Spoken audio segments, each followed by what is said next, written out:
வணக்கம் மக்களே. இன்றைக்கி சிக்கன் 1 கிலோ சிக்கனை வச்சு ஒரு அருமையான ஒரு சிக்கன் ரைஸ் வீட்லேயே செய்ய போகிறோம்.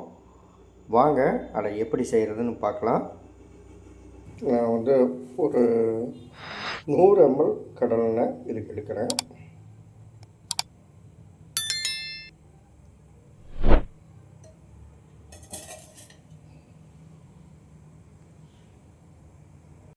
எண்ணெய் சூடாகிடுச்சான்னு செக் பண்ணிக்கலாம். ஓகே, எண்ணெய் சூடாகிடுச்சு.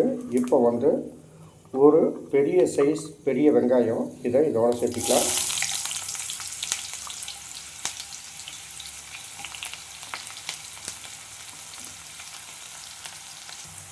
ஒரு 10 குண்டு மிளகா இதை சேர்த்திக்கலாம்.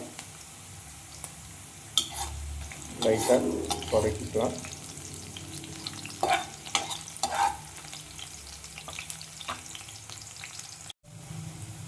இப்போது நம்ம சிக்கனை சேர்த்திக்கலாம். நான் 1 kg சிக்கன் எடுத்துருக்கிறேன். இதை இதோட சேர்த்திக்கலாம்.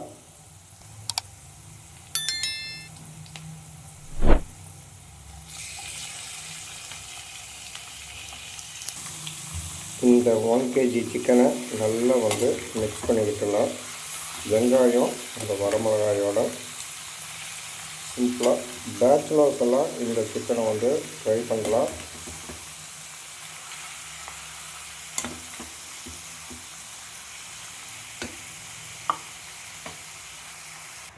இப்போது இந்த சிக்கன் கூட சேர்த்துறதுக்கு நான் ஒரு 5 வகையான மசாலா பொடி எடுத்துருக்கிறேன். பார்த்திங்கன்னா சீரகத்தூள், மல்லித்தூள், கரம் மசாலா, மஞ்சத்தூள், அதுக்கப்புறம் ஃபைனலாக காஷ்மீரி மிளகாய்த்தூள். இது 5யுமே இதோட சேர்த்திக்கலாம்.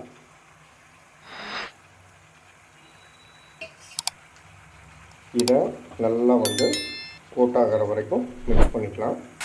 பாருங்கள், நல்லா கோட்டாகிற அளவுக்கு மிக்ஸ் பண்ணியாச்சு. இப்போ நான் ஹை ஃப்ளேமில் வச்சுருக்கிறேன். இந்த ஹை ஃப்ளேம்லேயே நம்ம ஒரு 5லேருந்து 7 நிமிஷம் நல்லா குக் ஆகணும். அது வரைக்கும் நீங்கள் உப்பு சேர்க்க வேண்டாம். இந்த சிக்கன்லேருந்து வர்ற தண்ணி நல்லா வெளியில் ரிலீஸ் ஆகணும். அந்த டைமில் தான் உப்பு சேர்க்கணும். அப்போ தான் உப்பு, காரம், இந்த மசாலா பொடியோட டேஸ்ட்டு எல்லாமே சிக்கனில் நல்லா அப்சர்வ் ஆகும். வெயிட் பண்ணலாம்.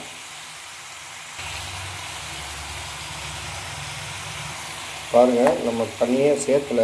இப்போ அந்த எண்ணெய், தண்ணி எல்லாம் சேர்ந்து எந்த அளவுக்கு இருக்குதுன்னு இது நல்லா சுண்டுற அளவுக்கு நம்ம ஃப்ரை பண்ணணும்.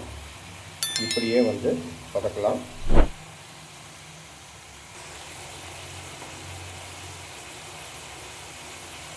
இப்போது கறிக்கு தேவையான அளவு உப்பு சேர்த்திக்கலாம்.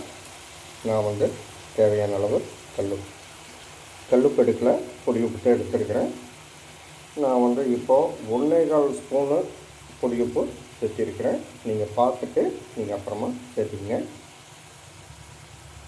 இதையே நல்லா மிக்ஸ் பண்ணி விட்டுடலாம். வெயிட் பண்ணலாம்.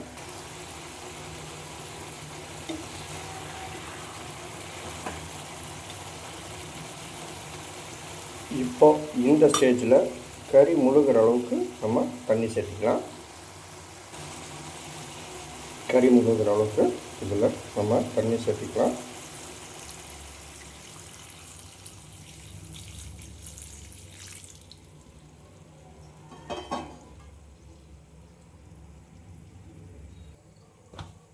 இப்போது இதை இப்படியே மூடி போட்டு நல்லா ஒரு 10லேருந்து 15 நிமிஷம் நல்லா வேக விட்டுடலாம். அப்போ தான் நல்லா கறியில் எல்லா மசாலாவும் சேர்ந்து நல்லா அப்சர்வ் ஆகி நல்ல ஒரு டேஸ்ட்டை கொடுக்கும். வெயிட் பண்ணலாம். இப்போ நம்ம ஊற்றின தண்ணியெல்லாம் ஓரளவுக்கு சுண்டிடுச்சு. இந்த தண்ணி சுண்டுற வரைக்கும் நம்ம வெயிட் பண்ணலாம்.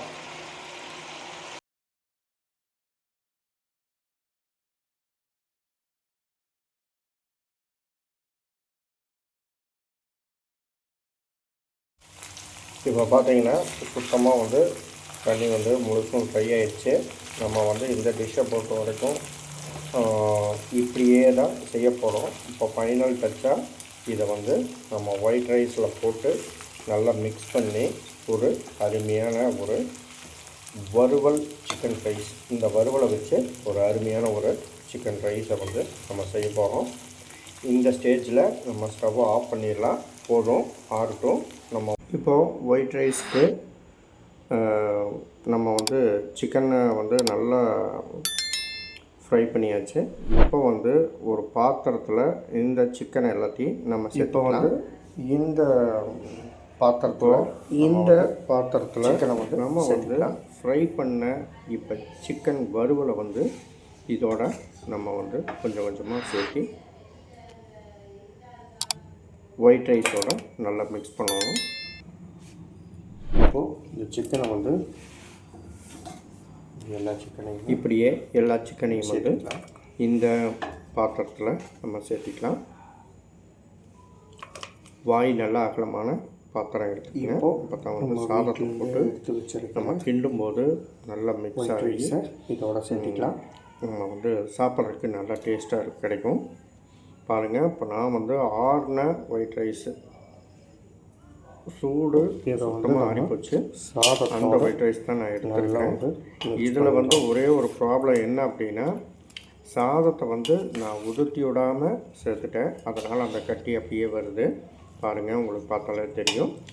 நீங்கள் இது மாதிரி ஆறின சாதம் எடுக்கிறப்போ கட்டியெல்லாம் நல்லா உடச்சுட்டு சேர்த்து கட்டியெல்லாம் கிளறினீங்கன்னா ஒரு சிக்கன் ரைஸும் நான் வந்து செஞ்சிடலாம். இந்த டிஷ்ஷுக்கு இதே மாதிரி நீங்களும் செஞ்சு பாருங்கள். முடிஞ்ச அளவுக்கு இது மாதிரி சிக்கனை செஞ்சு குழந்தைகளுக்கு அப்போ தான் அவங்க ஆரோக்கியமாகவும் நல்லா ஹெல்த்தியாகவும் இருப்பாங்க. இந்த டேஸ்ட் வந்து அவங்களுக்கு ரொம்ப பிடிச்சி போயிடும். அதனால் முடிஞ்ச அளவுக்கு அருமையான ஒரு சிக்கன் ரைஸ் இது மாதிரி செஞ்சாச்சு. இதே மாதிரி நீங்களும் செஞ்சு பாருங்கள். லைக் பண்ணுங்கள், ஷேர் பண்ணுங்கள்.